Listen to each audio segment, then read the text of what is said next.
Bago ang lahat, gusto kong batiin naging kaligid ng UAE. Nasaan sila? Congratulations.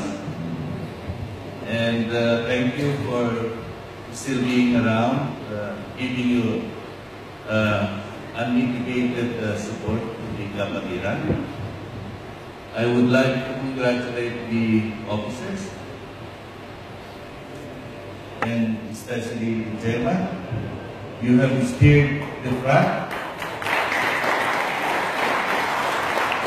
to unprecedented heights in the community of Filipinos in the Arab world. Thank you.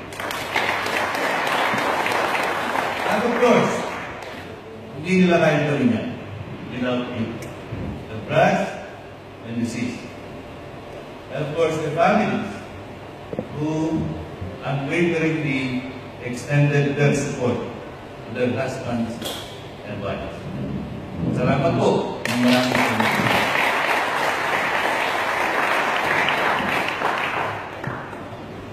Alam mo we're trying to change the kasabihan. Ang kasabihan is dalawang klaseng tao. Merong nagloloko at nagpapaloko.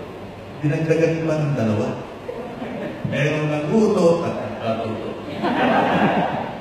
Apat na. Hindi. Mali. Meron pang dalawa. Meron pang dalawa. Yung Bayaning Trisquillo at yung Magayon. Magayon.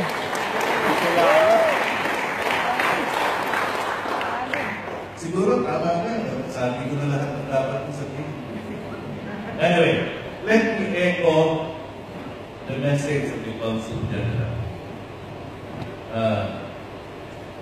I think the Filipinos, they have the goal to be